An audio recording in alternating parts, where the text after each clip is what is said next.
Ayan na po, piniprito po na natin yung pork chop.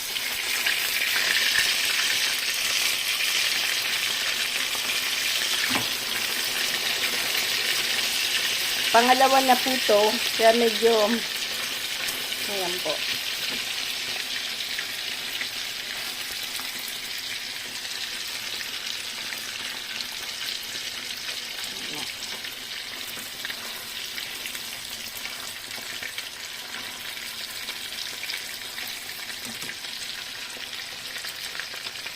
Siyempre, matapat po niya, siyempre, pag Pilipino po tayo, kanin. Rice cooker, Emmer Flex. Ayan.